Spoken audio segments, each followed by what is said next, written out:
Simplemente por presentarnos. Vale, sí, que empiece ya a grabar. Bueno, ya por presentarnos, ya os he dicho, Miguel Ángel y Rafa son los dos secretarios provinciales del PSOE, de Cáceres y de Badajoz. Ascensión es la secretaria de Organización de la Comisión Ejecutiva Regional. Isabel es la portavoz de la Comisión Ejecutiva Regional del PSOE y Blanca es de la Ejecutiva Provincial de Cáceres y ha estado en el comité de campaña como una de las responsables, ¿no? Agradeceros la reunión. Yo creo que si algo nos dijeron los ciudadanos en el día de las elecciones es que se inicia un tiempo nuevo en el que hay que hablar y hablar mucho. Yo creo que eso no puede ser, no solo no puede ser malo, sino todo lo contrario. Y creo que además que hay que intentar hablar sin que necesariamente sea, digo ahora o en el futuro, siempre buscando un fin, sino sencillamente que los ciudadanos nos han dicho que compartamos la política de manera distinta como se ha hecho hasta ahora, ¿no? Por eso agradezco la posibilidad de reunirnos y estaré siempre abierto en el futuro a que lo podamos hacer en tantas ocasiones como así lo necesitemos, ¿no? A mí me gusta mucho hablar siempre antes de que las cosas estén hechas, ¿no? No me gusta nada la política de los hechos consumados y, por tanto, si los ciudadanos nos han dicho que nadie tiene mayoría para poder hacer una ley, nadie puede hacer leyes sin que previamente se haya hablado, ¿no? Y las cosas hay que verlas previamente. Ya habrá que articular fórmulas en un Parlamento de 4 fuerzas como el que tenemos, a ver cómo lo hacemos, pero en el bien entendido de que no se trata de traer las cosas aquí para conformar solamente mayoría, sino para priorizar qué entendemos que es lo que Extremadura necesita en estos momentos, ¿no? Y ahí, si me permitís también, antes de entrar en cualquier otra propuesta, una serie de reflexiones globales, ¿no? Hemos vuelto a saber hoy las listas del paro y se ratifican los problemas, ¿no? Tenemos básicamente 3 problemas. Uno es la alta tasa de paro, otro es la alta tasa de precariedad laboral de los que han encontrado un trabajo, es decir, la media de los 4.000 y pico que han encontrado empleo en los últimos meses, pues va a estar en el torno de los 10 días de trabajo y de los salarios de 230 euros. Es decir, hay un problema que es el paro, hay otro problema que es lo que no estando en el paro están como si lo estuvieran porque están en situación de exclusión social en el ámbito de la precariedad laboral. Y hay un tercero que a mí me va preocupando, se lo comentaba antes a los compañeros y las compañeras, progresivamente cada día más. Y es cómo va aumentando y a qué velocidad el porcentaje de parados que no tienen ninguna prestación. Ya estamos en el 46%, casi la mitad de los parados ya no tienen ninguna prestación. Y además la media nuestra va muy en línea con lo que es la media española. Y digo esto porque como médico que soy, siempre me ha gustado mucho valorar primero el diagnóstico para saber qué parte de la enfermedad es la que empezamos tratando. Y yo creo que esta es una parte importante. Es decir, la gente que se está quedando fuera de prestaciones tiene que ser necesariamente objeto de un trabajo muy específico en los próximos meses. En su día hicimos un plan de empleo social, vertiendo recursos de las diputaciones provinciales, de los ayuntamientos y de entonces las obras sociales de las cajas de ahorros para intentar meter a la gente en el circuito de las prestaciones, porque cuando tú los vuelves a meter en el circuito de las prestaciones, automáticamente no solo le estás llevando esperanza a su vida, sino que de alguna manera le estás garantizando no solo el año de contrato, sino probablemente 2 años de su vida con un cierto margen de esperanza, ¿no? Y habrá que simultanear, por tanto, medidas de estímulo de la economía que permitan que la iniciativa privada genere empleo con medidas de empleo social a través fundamentalmente de los ayuntamientos, que son los que mejor conocen la realidad para poderlo llevar a cabo, ¿no? Luego está la cuestión que tiene que ver con todo lo que significan los dramas sociales, ¿no? Aquí en España, en los años 80, cuando se pusieron en marcha los grandes sistemas de protección social, que eran fundamentalmente el INSALUD, el INSERSO, el propio INS, Instituto de la Seguridad Social, se consiguió montar en el ámbito, por ejemplo, del Sistema Nacional de Salud un sistema muy integral. Es decir, se acogió bajo un mismo paraguas a todo un sistema que estaba muy desperdigado y que se consiguió, ya fue muchos años después aquí en Extremadura, cuando las transferencias, que todo estuviera bajo el mismo paraguas. Nosotros tenemos que ser capaces en la próxima legislatura, y solo eso le daría razón de ser a una legislatura, poner en marcha un sistema de respuesta rápida a los dramas sociales. Es decir, si la enfermedad del cuerpo o de la mente tiene unas urgencias a las que poder acudir, las enfermedades sociales tienen que tener otras urgencias a las que poder acudir, y ahora no la hay, porque está muy desperdigado el sistema, porque hay competencias divididas entre ayuntamientos, diputaciones, administración central, administración autonómica, y no sé yo a quién se lo... Me parece que era a ti, Álvaro, te lo he oído decir estos días atrás. Es decir, tenemos que ser capaces de arbitrar fórmulas que den respuesta al drama cuando el drama aparece. Pero claro, si tenemos un sistema perfecto, pero que es como si tú fueras a la infanta Cristina de urgencia o al de aquí de Mérida, resulta que en vez de atenderte en el momento, te dice el médico de guardia o la enfermera: sí, está muy bien, pero mire, va a estar a echar una solicitud y a ver si dentro de 6 meses la inflamación del apéndice le ha bajado y ya no es necesario que la operemos. Hay que encontrar un sistema, no es fácil, ya os lo garantizo que fácil no es nada, porque algunas de las cuestiones que están incluidas en eso actualmente necesitan reformas legales para ser considerados de verdad como derechos y como objetivos, por tanto, y ahí entra todo lo que tiene que ver la respuesta a las familias en riesgo de exclusión social, a los niños que no tienen para comprar los libros cuando empieza el curso escolar, ahí entran todos los problemas derivados que puedan surgir en el ámbito de la pobreza energética, de la pobreza alimentaria, y entra efectivamente la pobreza habitacional, todo lo que tiene que ver con los desahucios, que no necesito deciros que es una prioridad para vosotros y que sin duda alguna también lo es también absolutamente para nosotros, porque creo además que con voluntad política y con sensibilidad este es un tema que Extremadura tiene las condiciones necesarias para que podamos resolverlo. Si hay de verdad una mayoría de extremeños, y estoy convencido que así será, que esto lo tienen como prioritario. No porque se le esté desahuciando a todo el mundo, sino porque todo el mundo ve en el horizonte que tiene alguna posibilidad de que ellos, sus hijos o sus nietos, les pueda ocurrir, ¿no?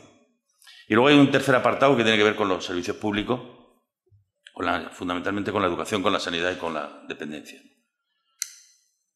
Ayer me decía en la cena esta que os contaba de Alfonso Guerra, me decía uno de los presidentes autonómicos nuestros, cómo a lo largo de los últimos años, en el gasto público, que hasta entonces pues la sanidad y la educación podían estar en el entorno de un 55, un 60% del gasto, cómo a lo largo de los últimos años, como consecuencia de la caída de ingresos que se han producido por razón de la crisis, la parte que hay de gasto público que hay que destinar a educación y sanidad ha ido creciendo hasta el punto que en muchos casos está cercana ya al 80%. Es probablemente la competencia más propia que tienen las comunidades autónomas. Muchas veces hemos querido hacer aparecer como que tenemos todas las competencias del mundo, no tenemos capacidad sobre la legislación laboral, no tenemos capacidad sobre los criterios monetarios, es decir, nosotros no podemos manejar el valor del euro, ni siquiera en España, no tenemos capacidad en muchos casos sobre el sistema financiero. En cambio, sobre esto tenemos casi toda la capacidad. Entonces nos encontramos en el horizonte con un problema, y es que esto hay que blindarlo. Está blindada la educación, no está blindada la sanidad. Digo, está blindada que en la ley de educación pusimos un porcentaje por debajo del cual nunca puede estar el presupuesto de educación. Tendríamos que hacer lo propio en sanidad, pero el reto lo tenemos no solo aquí dentro de casa, sino lo tenemos dentro de 2 meses, cuando haya que empezar a negociar el nuevo modelo de financiación. El nuevo modelo de financiación, sí que ahí os pido, con independencia de lo que vaya a ocurrir en la investidura, sí o no, sí, ahí tenemos que estar muy unidos, porque es que nos jugamos, Extremadura se juega en el nuevo modelo de financiación, se juega probablemente gran parte de su futuro en los próximos años, sobre todo en educación y sanidad. Y deberíamos, en ese ámbito, pedir de verdad que no aceptemos ningún modelo de financiación para Extremadura. Nadie nos puede obligar a aceptar algo que no queramos, ¿eh? Nadie nos lo puede imponer. Pero deberemos tener claro que no vamos a aceptar ningún sistema de financiación que no nos permita mantener los niveles de educación y de sanidad que entendemos que esta región necesite. Y esos mensajes los tenemos que empezar a dar desde ya, porque desde Valencia se están mandando mensajes diferentes, desde otras comunidades que dicen que estamos sobrefinanciados, que existe una gran diferencia entre los que aporta y lo que recibe cada uno en relación con los demás. Y nosotros tenemos que dejar muy claro, nosotros hablamos de personas, no solo de dinero. Y hablando de personas, tenemos que defender un modelo de financiación que permita que la educación y la sanidad estén blindadas. Porque en una tierra como la nuestra, con el nivel de dispersión que tenemos, con la pirámide poblacional que tenemos una necesidad de recursos sanitarios que están por encima de la media. Es así. No vale igual concentrar todos tus recursos en una comunidad como Madrid o en comunidades autónomas donde la mitad de la población vive en sus capitales de provincia, que aquí, que apenas un 30% de la población vive en las ciudades de más de 20.000 habitantes y el resto viven dispersas a lo largo y ancho de toda la región, y los costes sanitarios de eso son evidentes, ¿no?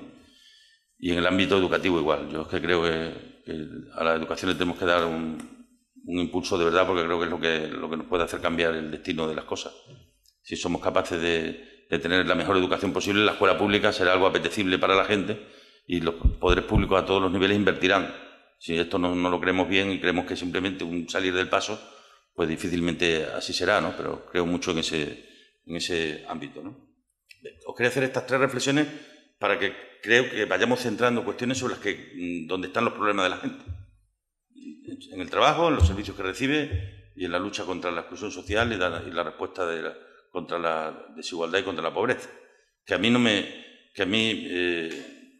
no solo no me importa nada utilizarla, sino que es que creo que la tenemos que incorporar al lenguaje en este Parlamento. Porque la legislatura pasada costaba hablar de pobreza aquí. O no éramos muchos los que hablaban de pobreza. Cuesta hablarlo, pero esa es una realidad que existe. España ha pasado de ser un país de una gran clase media a ser un país dual de nuevo, donde hay acomodados y hay no acomodados. Si quieren que le llamamos así, si no le llamamos ricos y pobres, pero donde esa es la realidad con la que estamos conviviendo y sobre la que tenemos que hacer todo un esfuerzo para intentar dar la respuesta, ¿no? En la medida en la que logremos que blindemos determinados servicios públicos, creo que será una enorme tranquilidad para nosotros. Desde luego, para mí, que he estado tantos años en la sanidad, me produce mucha preocupación el ver algunas de las cuestiones, de las informaciones que me están llegando de Extremadura y de fuera de Extremadura, porque el Sistema Nacional de Salud al final es uno. Un gran deterioro de la sanidad en la Comunidad de Madrid a Extremadura le afecta, indiscutiblemente, porque hay determinadas patologías que aquí nunca vamos a tratar, no porque no queramos, sino porque no debemos. Porque te tiene que tratar el mejor, y el mejor no puede ser el que opera uno todos los años, tiene que ser el que opera 100 de esa misma cosa, ¿no? Por lo tanto, el deterioro que está habiendo, no os oculto que me preocupa, y de luego aquí tenemos que dar una respuesta grande. No he tocado aquí el tema, ni luego en la documentación que os vamos a dar de nuestras principales propuestas, el tema de las cuentas, hasta que no lleguemos y sepamos qué cuentas nos encontramos. No lo sé. Yo no sé cuál va a ser el nivel. Sabéis que había un nivel de déficit del 2,45 al finalizar el año pasado, que había una deuda reconocida de 3.100 millones de euros, pero no sé esa situación a 30 de junio cuál va a ser. Hemos pedido al Gobierno que nos haga llegar el informe de transición al que obliga la ley y que aprobaron la semana antes de las elecciones, pero estamos a la espera de que nos lo hagan llegar, que yo creo que lo deben de hacer llegar al conjunto de fuerzas políticas que hemos tenido representación parlamentaria.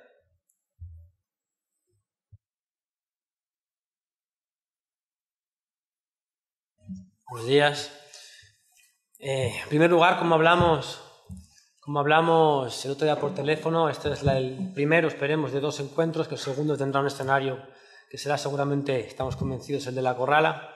Están aquí Irene de Miguel y Jara Romero, futuras diputadas, Julián Macías, secretario de organización, Manuela Rodríguez, miembro del Círculo de Cañamero, y José Luis, miembro también de la Ejecutiva.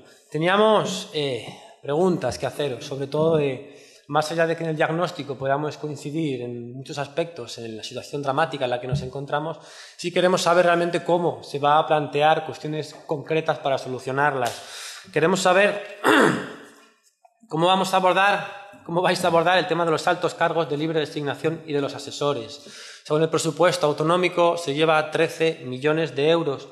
El tema de los sueldos de diputados, así como el del presidente. No entendemos que ninguna persona, ninguna familia necesita 80.000 euros anuales para poder vivir con dignidad. Queremos hablar de la radiotelevisión pública extremeña. No queremos que ahora salga el PP y llegue el PSOE y ese sea todo el cambio que tengamos. Queremos hablar de un cambio de estructura y de relación entre los órganos dentro de la radiotelevisión pública extremeña. Pobreza energética, ¿estamos de acuerdo? ¿Hasta qué punto el PSOE tiene margen de maniobra toda vez que tiene expresidentes y exministros dentro de consejos de administración de grandes empresas energéticas? Desahucios queremos concreción, queremos saber qué medidas concretas se van a tomar si seguimos tratando y teniendo cuentas con bancos que desahucian, si vamos a aplicar y cumplir con aquellas sentencias que nos condenan por estar vulnerando derechos humanos, a dejar a la gente en la calle sin alternativa habitacional. Y queremos también saber, entre otras cuestiones, qué va a pasar con esos más de 3.000 millones de euros de deuda financiera, cuál es el plan que llevan. Necesitamos nosotros y los extremeños y las extremeñas conocerlo de primera mano, así que sobre todo queremos escuchar.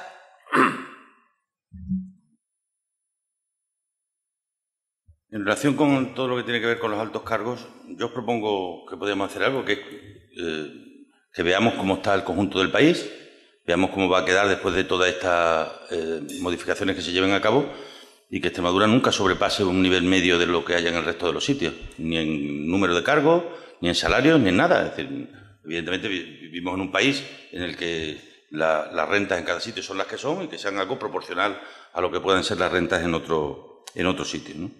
Respecto al salario de los diputados, es un tema que habrá que afrontar aquí en la mesa del Parlamento y, por tanto, es un tema sobre el que tendremos que hablar. No hay nadie que tenga mayoría, por lo tanto, habrá que verlo. Yo soy partidario, lo era antes y lo soy ahora, de que haya salarios distintos en función de distintas responsabilidades. No es normal que todo el mundo cobre lo mismo en un escenario en que las responsabilidades están muy repartidas. Es decir, aquí hay gente que son diputados de base y otros que son responsables de grupos parlamentarios y otros que son miembros y responsables del gobierno de la Asamblea, ¿no? Respecto al número de altos cargos, igual. Yo no tenía inconveniente ninguno que nos sentemos y veamos cuáles de ellos pueden ser prescindibles. Es verdad que ya, tanto en la última etapa mía de gobierno como en este gobierno anterior, ha habido una reducción de altos cargos. No sé, ni os puedo hablar de personal de confianza ni de libre designación, porque no lo sé, no sé lo que nos vamos a encontrar. Cuando lleguemos os lo diré. Si os diré que yo tengo pensado hacer una importante reducción de los mismos en el ámbito de presidencia, que son los que sí conozco, en relación con lo que yo conocía y lo que había y lo que pueda haber después, ¿no? Respecto a la radio y televisión pública, yo tengo intención, en primer lugar, de que la presidencia, que la Dirección General de Radio y Televisión sea elegida por concurso público, es decir, renuncio a que seamos nosotros los que la elijamos. Me gustaría que en el Consejo de Administración de la tele estén todas las fuerzas políticas con representación parlamentaria, que haya un representante de los trabajadores también en el Consejo de Administración. Me gustaría que los cargos intermedios de la televisión fueran fundamentalmente ocupados por trabajadores y trabajadoras de la casa. Creo que hay gente de valía en la misma. Y me gustaría también que los periodistas y las periodistas de radio y televisión pública pudieran tener presencia también en el ámbito de las tertulias y de luego no seré yo el que me ocupe ni me preocupe, ni nadie que tenga que ver con el gobierno, si yo soy su presidente, quien contrata a la televisión para hacer unas determinadas tertulias u otras, ¿no? Y luego se pondrá en marcha un consejo de informativos que será el que marca la línea editorial de la casa y no las llamadas telefónicas de nadie ni desde nadie, ¿no? La pobreza energética, la lucha contra la pobreza, desde luego a mí me trae al pairo los socialistas que puedan estar, no me afectan en absoluto, los socialistas que puedan estar en ningún sitio. Sí digo que yo no estaré nunca y de mí respondo, los demás que respondan ellos, pero desde luego me es absolutamente indiferente. Si lo que tenga que hacer lo haré, porque yo no estoy aquí para defender los intereses de nadie, sino para defender los intereses de los que han hecho que estemos aquí. Nosotros queremos aprobar una ley de mínimos vitales que tiene un coste en torno a los 12 millones de euros. 12 millones de euros que saldrán, entre otras cosas, de reducir parte del presupuesto de esta casa en la que estamos, de reducir parte del presupuesto de gastos en cargos y en personal de confianza de la Junta, que saldrá de suprimir el Consejo Consultivo de Extremadura, es decir, que saldrá de donde puede salir, es decir, de donde está el dinero. Y para garantizar los 6 kilovatios día y 100 litros de agua potable a aquellas personas que entendemos que en este momento no pueden hacer frente, me gustaría que lo pudiéramos hacer para tenerlo preparado para el próximo invierno. Si así lo entendierais, podríamos hacerlo vía un decreto legislativo que aprobara el Gobierno, previamente pactado con quienes se sumaran a ello, para que los plazos corrieran más rápido y lo pudiéramos tener todo en marcha para que en el mes de noviembre pudiéramos tirar ya de su aplicación. Respecto a los desahucios, yo estoy preparando un documento que, si alcanzamos acuerdos, no tengo inconveniente ninguno en que sea un documento conjunto, para que el primer día de la presidencia yo pueda llamar a los presidentes de los bancos y decirles que quiero verlos la semana siguiente, para decirles que aquí se han terminado los desahucios. Para decirles que aquí se han terminado los desahucios como se dicen las cosas de quien tiene la fuerza de los votos. Yo os puedo asegurar, porque tuve 4 años de presidente, que los votos te dan mucha fuerza. Entonces, decirle que aquí se han acabado los desahucios es decirle que se han acabado los desahucios de aquella gente que no pueda pagar. Evidentemente, si hay una persona que pudiendo pagar no paga porque no le da la gana, evidentemente tiene que recaer sobre ellos el imperio de la ley. Y eso se puede hacer por las buenas o por las leyes. Por las buenas, dialogando. Yo enviaré un proyecto de oficina de intermediación que ha funcionado muy bien en otras comunidades autónomas y ha permitido aliviar el 70 o el 80% de los desahucios, pero si habría que dar un paso más, iríamos a dar un paso más a través de una ley de emergencia social de la vivienda que permitiera pues tomar decisiones en el caso de que esas entidades financieras se empeñaran en seguir hacia adelante con los desahucios. No tengo inconveniente en entrar a hablar qué decisiones se pueden tomar desde la Administración con aquellas que hagan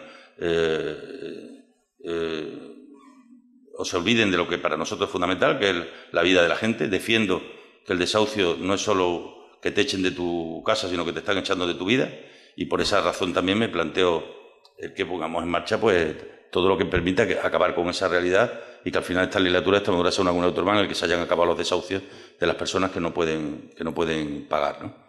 Y estoy absolutamente convencido y persuadido, además, que lo vamos a lograr, porque yo no voy a permitir que en este país haya habido dinero para rescatar a los bancos y no haya dinero para rescatar la vida de la gente. Respecto a la deuda es, en términos absolutos y en términos relativos, en términos absolutos ha crecido mucho. Yo creo que si le sumamos a la deuda lo que también es deuda, pero no aparece como tal ahora, pero tendrá que aparecer necesariamente en algún momento, que es el Fondo de Liquidez Autonómica y el Plan de Pago a Proveedores, es decir, lo que el Gobierno de España, lo que Montoro ha pagado en nombre de la Administración Autonómica, eso ahora saldrá dentro de mes y medio, 2 meses, incorporado a nuestra deuda. A ver a cuánto asciende, ¿no? Yo espero que siga estando por debajo del 20% de nuestro Producto Interior Bruto, lo cual estaremos muy por debajo de la media española en términos de deuda, pero tenemos que ser conscientes de que eso, en el momento en el que el precio del dinero aumenta, nos condicionaría muy seriamente las políticas públicas. Es decir, mientras el precio del dinero esté como está ahora mismo Draghi, inundando de euros a todos los mercados, y el precio del dinero está por debajo de cero, pues la deuda se paga en términos razonables. En cuanto repuntara eso, condicionaba, desde luego, nuestro país, un país con 100% de deuda respecto de su PIB.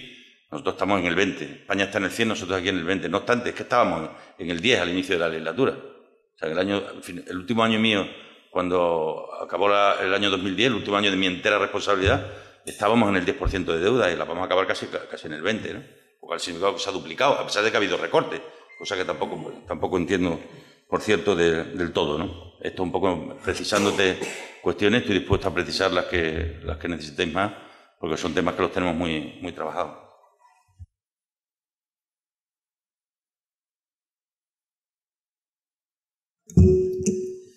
Buenas tardes. El problema realmente es la situación realmente que provoca que Podemos esté en la Asamblea de Extremadura es un problema de credibilidad, en el que nosotros lo que nos encontramos es una situación de ciudadanos normales, personas normales como yo hasta hace un par de días, que nos despertábamos a base de llamadas y nos acostábamos a base de llamadas de teléfonos de gente que necesita que le resuelvan la renta básica, porque no la cobran, porque llevan más de 1 año o 2 sin cobrarla, desahucios que se paran a base de escritos caso a caso y se consigue parchear la situación, pero que no se hace nada a nivel general, eso solamente se consigue con una ley autonómica. En la plataforma de afectados por la hipoteca, hace 3 años, nos encontramos con el caso de los desahucios en viviendas sociales de la Junta de Extremadura. Y fue cuando yo le envié un mensaje o un email a Guillermo y me puso en contacto con Maribel, que es la que se ocupaba de vivienda y urbanismo. Y a base de traerla a las asambleas de la PA y ponernos a trabajar en una propuesta conjunta, fue como conseguimos torcer el brazo de Izquierda Unida en ese no querer pactar nunca y conseguimos poner ese parche que se puso hace 3 años, luego se volvió a poner y se ha puesto otra vez hace poco tiempo en la Asamblea de Extremadura para instar a la Junta a la paralización de todos los desahucios y que nosotros ahora vemos insuficiente, en tanto que si nos pasamos por los colorines, por ejemplo en Badajoz, por barrios castigados por la crisis que tienen muchas viviendas sociales, vemos que la gente vive con miedo. La gente vive con miedo a que la Junta vuelva, a que se reanude el expediente y los desahucien al día siguiente. Y no solo por ello, sino porque deben miles de euros de una deuda que no está auditada. Y realmente nosotros tenemos que dar un pensamiento ahí, que es: la gente vive encerrada en sus camas, en sus casas, no quieren salir a la calle, no quieren reincorporarse al mercado de trabajo porque se sienten totalmente constreñidos por una deuda que realmente, si se audita y se ve cuántas veces ha sido capaz de pagar esos meses y cuántas veces tenía 0 ingresos para poder pagar esos meses, sí que se le condonaría y se le rebajaría bastante, en tanto sus condiciones económicas eran 0 o imposibles realmente de afrontar un pago de una vivienda social, y nosotros tendríamos que entrar en medidas concretas al respecto. La credibilidad que comentaba antes, el problema de credibilidad que comentaba antes, tiene que ver sobre todo con la necesidad de que personas normales tengan que reunirse y agitar las instituciones hasta el punto de conseguir que este tipo de cosas se lleven a cabo finalmente. Como en la Asamblea de Extremadura el PSOE no conseguía torcer el brazo de Izquierda Unida hasta la paralización de los desahucios y cómo no se ha conseguido en otras medidas como la renta básica para poner un poco orden en ese batiburrillo que tenían montado a nivel institucional, en el que por supuesto hace falta gente en servicios sociales o incluso una transferencia de la renta básica de servicios sociales a empleo para que se pueda llevar a cabo como una prestación por desempleo más, porque realmente es el final de las prestaciones por desempleo, la renta básica. Con gente como yo vivo en Badajoz y veo que hay 11 trabajadoras sociales para 150.000 habitantes. Dentro de ellos, pues miles de familias que están en riesgo de exclusión social y que se encuentran beneficiarias de una renta básica que nunca llega o que llega como el Guadiana. Encuentran realmente una situación que les frena bastante. Y, por supuesto, la imposibilidad de poner en concepto de que se realiza el pago por renta básica, que solo figure Junta de Extremadura, la hace embargable cuando no lo es. Es inembargable por ley, muchas veces aparece y desaparece como el Guadiana, este mes sí me pagan, este mes no me pagan, etcétera. Y el mes que le pagan, el atrasado y viene la administración y le mete un embargo y le quita el 30% de lo que sobra, desde 650 hasta arriba. Por deudas de viviendas sociales. Realmente es una forma de autocobrarse que limita muchísimo y sume a las familias en una depresión, porque se encuentran con que no tienen forma de salir. No hay forma de salir, no hay forma de ver una segunda oportunidad, y nosotros comprendemos que las segundas oportunidades suponen implícitamente y obligatoriamente empezar de cero. En el caso de pobreza energética, por supuesto, puede ir vinculada. Nosotros lo hacemos en el Plan de Rescate Ciudadano y lo tratamos como un todo para la gente que está totalmente sin recursos, que no tengan vivienda social, que no tengan prestaciones y que necesiten las dos cosas. Nosotros tenemos que garantizárselas, y tenemos que garantizárselas a través de un plan que integre tanto la cobertura de vivienda social como la renta básica, como un porcentaje que no exceda el 30%, tanto para la vivienda como para el tema energético, la luz, el agua y el gas. Entonces, a la hora de oponerse a los bancos y sentarse, por supuesto que contaría con nuestro apoyo. No sé hasta qué punto. Yo propongo algo más. Yo no tengo inconveniente que el que quiera de la Asamblea que venga conmigo a hablar con ellos, ¿eh? O sea, que vayamos juntos. Muy bien. Esto no es un tema. Nos tienen que ver sobre esto, que esto no es un tema de un tío, de un presidente solo. Que esto es un tema de la sociedad en su conjunto, ¿no? Nosotros hemos adquirido, por desgracia, muchísima experiencia negociando con bancos en estos 3 años. Es algo que odiamos hacer, pero tenemos que hacerlo. Y a base de entrar en los bancos ya saben quiénes somos, ya saben cómo somos, ya saben qué precedentes les vamos a invocar para llegar a qué medidas, para qué casos y situaciones. Y realmente nosotros tenemos bastante avanzado en eso y bastante legitimidad ganada a pulso a base de negociación tras negociación, como hormiguitas realmente, parche a parche. Nosotros queremos algo más que lo que Maribel nos remitió hace poco tiempo y que había sido vetado por el PP a vuestra propuesta en la Asamblea, porque realmente no llega a cubrir todo el espectro de casos y problemas que nosotros nos encontramos muchas veces de gente que está en la condición de más extrema pobreza en las ciudades y en los pueblos de Extremadura. Para ese tipo de cosas va a encontrar, por supuesto, nuestro apoyo y nuestro trabajo conjunto, porque nosotros lo que queremos realmente es darles la oportunidad. Venimos de una situación en la que todavía resuenan las palabras del último debate sobre el estado de la región en el que usted fue presidente, en el que se enorgullecía de haber llevado las políticas conjuntas y consensuadas con el Partido Popular cuando no era necesario, cuando usted tenía mayoría absoluta. La ley de educación y un par de cosas más realmente. Pero sabiendo que los problemas de los extremeños no empezaron en mayo de 2011, sino que vienen de atrás y que hay que atajarlos, tenemos que empezar a hacer bastante más. Y realmente nosotros ahora tenemos la oportunidad de recuperar sobre todo la credibilidad que 4 años de gobierno del Partido Socialista perseguido por Guillermo Fernández Vara lastró a la hora de llevar a cabo una serie de medidas que nosotros venimos también a exponer nuestra crítica sobre ellas. Y por supuesto, en el tema educativo, ustedes en las 60 medidas que plantean se encuentra una que es la comparecencia de la gente que vaya a formar parte del Consejo Económico y Social ante la Asamblea para valorar, de todos los cargos, para valorar si es idónea o si no es idónea. El Consejo Económico y Social necesita una apertura aún más porque ahora mismo está sobrerepresentado por el mundo empresarial, que incide demasiado en las políticas, ahora con la ley de educación, en qué va a hacer la universidad con sus universitarios y para qué los está preparando realmente. Ahora nos estamos encontrando con una universidad que responde a la demanda del mercado. Estoy de acuerdo. Necesita además ser paritario. Y necesitamos tanto paridad como una apertura que incluya más factores sociales y que disminuya un poco la presencia del mundo empresarial, que bastante implica a la toma de decisiones, al Consejo Económico y Social, que tiene demasiadas veces la última palabra en las decisiones. Ahora es cuando tenemos que trabajar en ello y, por supuesto, si nosotros partíamos de un escenario de poca credibilidad por los hechos consumados, a partir de ahora, sobre unos hechos que demuestren que ustedes están por la gente y vamos a trabajar en ello, por supuesto nosotros no tenemos ningún problema en trabajarlo juntos.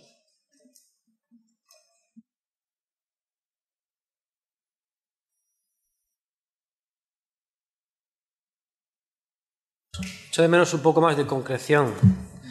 Sueldo del presidente, ¿qué va a pasar? Porque hay que hablarlo en la Cámara, también el de los diputados. Hay que hablar con las entidades financieras, hay que hablar... Le falta un poco más de concreción, quizás, sobre todo en lo que sí que tenemos margen de maniobra, como puede ser. Álvaro, ya te he dicho que yo no voy a ser de los que más gane, ni tampoco de los que menos. O sea, creo que la dignidad de los cargos públicos tiene que ser. Que decidimos entre todos que así sea, lo vemos, lo estudiamos y lo analizamos. Yo no estoy aquí para ganar dinero, ¿verdad? Probablemente de médico ganaría más dinero que de presidente, pero realmente no es para mí eso un problema, no va a ser ese un problema, te lo puedo asegurar. Y creo además, y lo he dicho antes, que bien haríamos aquí en el Parlamento de establecer distintos salarios en función de distintas responsabilidades y de distintas tareas, porque hay muchas tareas en el Parlamento. Hay gente que puede estar de diputado a pie, pero otro puede tener responsabilidades de comisiones que le exigen mayores niveles de trabajo, y todo eso regular, no todo es blanco ni es negro, y hay toda una gama de matices enormes sobre los que hablar. ¿Auditoría de la deuda? Yo no tengo ningún problema con la auditoría de la deuda. Pero vamos a ver, que aquí en el Parlamento podemos hacer en la Comisión de Presupuestos lo que queramos. Un último apunte. Hay sucesos que nos preocupan muchísimo. Y hace poco, el domingo pasado de las elecciones, al menos en Piornal, hubo unos hechos que fueron lamentables y que están denunciados a la Guardia Civil. Efectivamente, a la salida del recuento el domingo en Piornal, un grupo de 50, 60, 70 personas que ondeaban banderas del PSOE, entre ellos había caras reconocidas del PSOE, estuvieron zarandeando y maltratando a un compañero que venía de hacer el recuento. Yo no le he contestado a fecha de hoy, vamos, me acaba de mandar un mensaje hace 10 minutos, ¿no? No le he contestado todavía porque estoy haciendo indagaciones, estoy preguntando. En cualquier caso, hay una denuncia judicial puesta, él habrá dado testigo. Yo evidentemente no voy a aceptar ni a tolerar nunca que eso sea una conducta, y si hubiera alguna responsabilidad, como partido tomaríamos las decisiones oportunas, ¿no? Sin duda alguna. Por cierto, ahora que he hablado de elecciones, una de las cuestiones que nos he dicho, pero creo que estaríamos bien, y no contra nadie, ¿eh? Bien, quiero que sepáis que no lo digo contra nadie, porque cosas malas en muchos sitios se han hecho con el tema del voto por correo en este país. Tenemos que acabar con las cosas que están ocurriendo. Yo creo que aquí en el Parlamento hay que hacer una comisión de investigación, una comisión no permanente, que es destinado a dar una serie de recomendaciones que nos permitan que nunca más en unas elecciones haya ninguna sombra de duda sobre el voto de la gente. Y esto no es arrojarle nada a nadie a la cara, es que por el bien de la democracia, por la limpieza y por la transparencia tenemos que, esto es tan sencillo como llamar a la gente, recomendaciones que nos digan, y probablemente haya que cambiar las leyes. Y tenemos que impulsar un cambio de la ley que no sea solo para saber cuántos diputados hay o cuántos están o no están liberados, sino también para profundizar en la democracia, y hay cosas de verdad que a mí no me, de las que he visto a lo largo de estos meses y que pueden estar ocurriendo aquí y que han podido ocurrir en otros sitios. Una vez que se esclarezcan los hechos, exigimos una condena inmediata y pública de aquellas personas que sean miembros de su partido que hayan estado involucrados en algo parecido al esperpento que tuvo lugar el domingo en Piornal. Queremos saber qué ha pasado, y una vez que sepamos qué ha pasado, no podemos consentir en un Estado democrático que se sucedan cosas como esas tan espantosas. Estamos esperando a que hagan pública primero los nombres, las caras, cuando eso se conozca, y la condena. Él ha presentado una denuncia, habrá una investigación judicial. Efectivamente. Se llamará a los testigos y... Nos vemos en la corrala dentro de... Perfecto.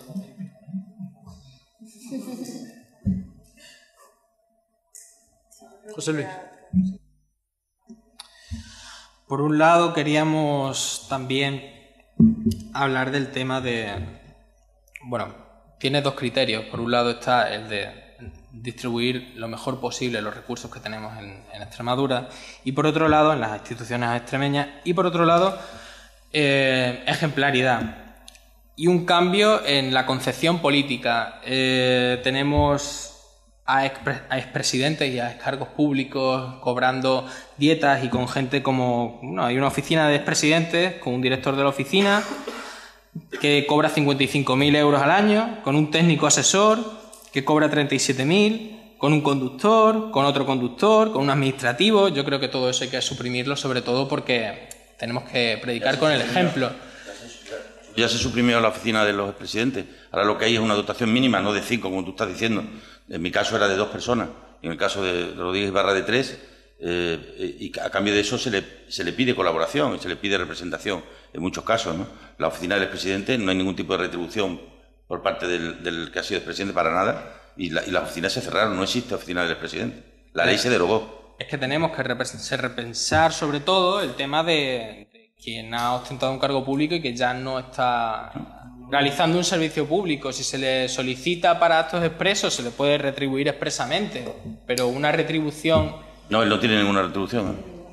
De momento los datos que teníamos... La retribución es cero, no tiene ninguna retribución. Luego, por otro lado, hemos presentado un escrito tanto a la Diputación Permanente como a la Consejería de Educación para que pongan solución a esta situación. Los comedores escolares. Encontramos ahora con los comedores escolares, que no se puede dar cada 4 años, si cada 4 años van a ser las elecciones en mayo, porque entonces nos vemos en esta toda la vida. Y tenemos que hacer algo con respecto a esto, algo que a día de hoy sería un parche para este caso, pero una ley para evitar que esto ocurra en sucesivos periodos electorales. Yo así se lo trasladé ayer, a mí me llamó Manolo Cañada para contármelos, y lo que le trasladé al Gobierno fue que si jurídicamente no hay ningún impedimento, que pregunten a los servicios jurídicos, si jurídicamente no hay ningún impedimento, resuélvase este problema, igual que se están resolviendo otras cuestiones en este proceso de transición, ¿no? Yo creo que lo que tenemos que hacer ya de cara al año que viene es que este periodo de estos 20 días que están al final del curso, que se incorporen y se incluyan, ¿no?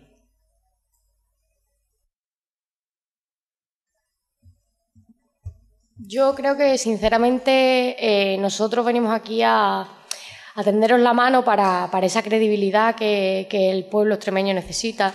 Y el tema de los comedores escolares es algo que llevan 2 días los niños ya con hoy sin comer, entonces yo creo que no deberíamos de perdernos en burocracias y en demás disquisiciones. Pero que no está en nuestras manos, ni en las vuestras ni en las mías, resolverlo. Dentro de un mes sí, pero ahora no. A ver, el Estado de Derecho no me permite a mí, siendo diputado electo pero no presidente, ir a la Consejería de Educación y tomar una decisión. No lo puedo hacer.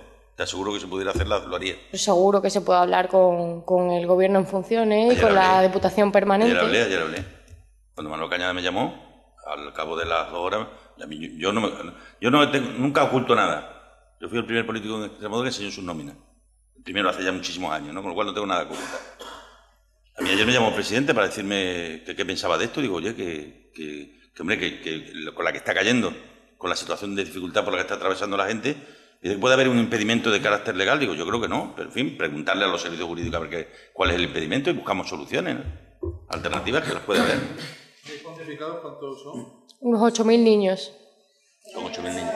No, si el problema es que muchos de ellos están yendo, pero los padres tienen que pagar y los padres no tienen dinero.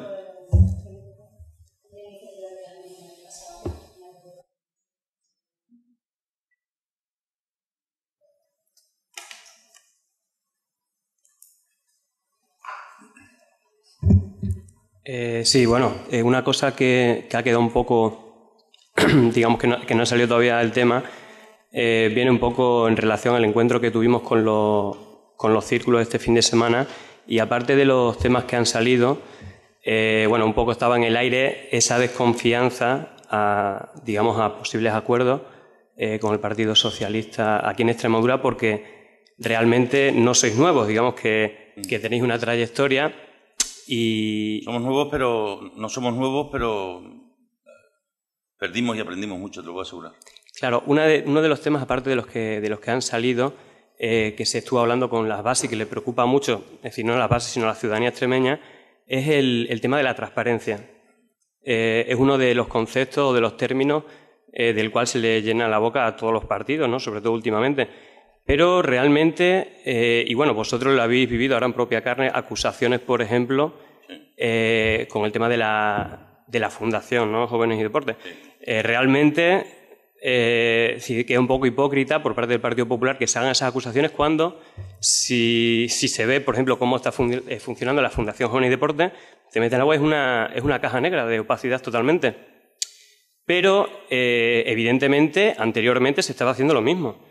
Y no estamos hablando ya de todas las administraciones, que realmente no existe esa transparencia, sino que realmente se han creado órganos destinados justamente a que haya una opacidad. Es decir, que la administración tenga brazos en el cual tenga esa libertad o digamos, no tenga esa rigidez normativa para poder hacer un uso partidista de recursos de la administración. Y bueno, estamos hablando de GPEX, de empresas públicas que realmente todo el mundo sabe que a la gente que entra pues normalmente viene con recomendaciones o ya se sabe quién se va a contratar. Pero estamos hablando de fundaciones y de otros órganos. Es decir, simplemente hablamos de denuncias que se han hecho en el pasado al PSOE, pero en esta legislatura también se ha visto cómo se hacen unas contrataciones partidistas de concejales o de otros, pero sin ningún tipo de fiscalización por la ciudadanía. Creo que deberíamos de realmente dar el paso de las palabras a los hechos, una transparencia real que ni ha existido en las épocas anteriores vuestras, ni ha existido ahora, y creo que realmente hay que hacer el paso de las palabras a los hechos. Y tanto en las administraciones como en los órganos que se han creado para que haya una opacidad de los recursos de la administración. No solo tiene razón, sino que yo creo que ese tiene que ser uno de los objetivos fundamentales de esta legislatura. Yo voy a dejar un papel, Álvaro, con una serie de cosas que creemos nosotros que podían ser puntos de encuentro, ¿no? Pero en el tema de la transparencia, el problema de la administración pública es que hemos hecho una ley de transparencia, pero que realmente luego no sirve para lo que realmente querríamos. Aquí la única posibilidad es que todo lo que sea público sea publicado con carácter inmediato. Es decir, hay que ir a un modelo, a un método de gobierno abierto que haga que cualquier trabajador, cualquier alto cargo, cualquier persona que sepa que eso que está firmando mañana va a estar y va a ser conocido. Eso es posible, ¿eh? El País Vasco tiene el mejor modelo de gobierno abierto que hizo Pachi cuando era lehendakari de España, ¿no? Y es posible hacerlo. Además en formatos reutilizables, no en formatos PDF que luego no hay quien trabaje con ellos, sino en formatos que pueden ser realmente reutilizables. Pero tenemos el reparto de la publicidad institucional, Álvaro, que es lo que se ha utilizado en muchas ocasiones siempre para decir estos medios sí, estos medios no. Yo, si soy presidente, renuncio a repartir la publicidad institucional.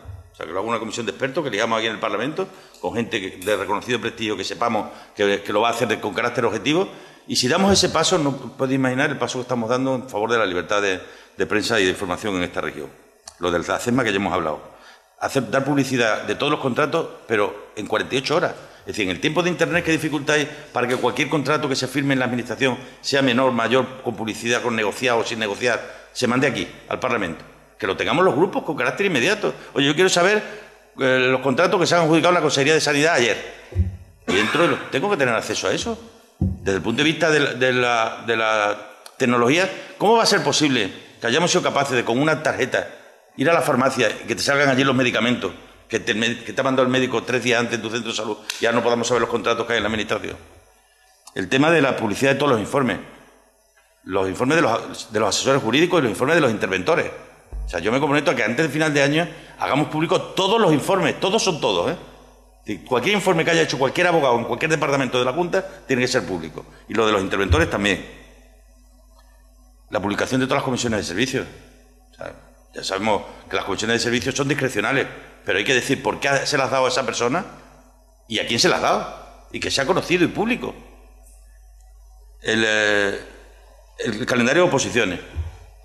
Tan complicado es decir, oye, va a haber oposiciones en los próximos 5 años en esta fecha. Y poner a la Administración a trabajar para que sea así, porque aquí no puede haber cuerpos de opositores. Las academias están medio locas porque no saben, y esto afecta a miles y miles y miles de personas que están pendientes de presentarse unas oposiciones y que no saben cuándo van a ser, si van a ser del año que viene o del 2018. Yo creo que este tipo de cosas van a servir para ganar mucho en transparencia y otras que se nos puedan ocurrir. Yo no... Yo no soy de los que le echó las culpas a nadie cuando perdimos las elecciones en el 2011. Las perdimos porque hicimos cosas mal. Y yo hay cosas que pudieron hacer algunos de las que hasta me avergüenza. Pero, chicos, yo creo que después de 4 años tenemos la oportunidad de, conociendo también la administración por dentro, de cambiar muchas cosas que seguramente si no la conociéramos también no sería tan sencillo, ¿no? Y yo celebro que esto que está ocurriendo hoy aquí ocurra. Hace 8 años, cuando yo salí elegido presidente, pues estas cosas no existían. Pues como tenía 38 diputados y no se llevaba aquello, éramos 2 fuerzas políticas, pues estábamos esperando que llegara el día de investidura y formar gobierno. Y no, y ahora estamos pendientes de la política. Y estamos más pendientes de la vida de la gente que de nosotros. No estoy pendiente de quiénes van a ser los consejeros, lo que estoy pendiente es que seamos capaces de verdad de arbitrar fórmulas para que cuanto antes, cuando lleguemos, si puede ser un mes mejor que 3, resolvamos problemas urgentes que no pueden esperar. Que la gente no puede esperar, porque lo está pasando muy mal. Una buena forma de empezar a demostrar que estáis con la gente y no con los bancos es revisar todos los contratos con los bancos que desahucian por parte de la Junta de Extremadura y, por supuesto, no contratar nada con un banco que desahucia. No solo eso, sino además... Ya me gustaría además que tuviéramos muchos problemas de colocación de tesorería. Me temo que no. Iniciar investigaciones porque hay bancos que no cumplen el Real Decreto 6/2012 nunca. Se tiran años, como Caja Extremadura, que para resolver un Real Decreto 6/2012 se tiran... Yo llevo casos de más de 2 años. Y luego, Caja Rural, que ahí sí que tenemos más ámbito de acción. Creo que deberíamos de ponernos a investigar qué está pasando ahí dentro y por qué esas dilaciones indebidas y por qué tanta demora y por qué tanta opacidad. Yo no quiero sembrar sombras de duda sobre nadie. Lo que primero que quiero hacer es tener claro lo que queremos hacer, ir y contárselo a los bancos. Mira, estas son las reglas del juego. Y con estas reglas del juego con las que vamos a jugar. Y cuando son conocidas y sabidas, nadie se tiene que asustar. Estas son nuestras reglas del juego, las que ponemos en nombre de la gente que ha confiado en nosotros. Y con estas reglas del juego son con las que vamos a jugar a partir de ahora y que cada uno sepa a qué atenerse, ¿no? ¿Alguna cosita más? ¿Día de la semana que viene?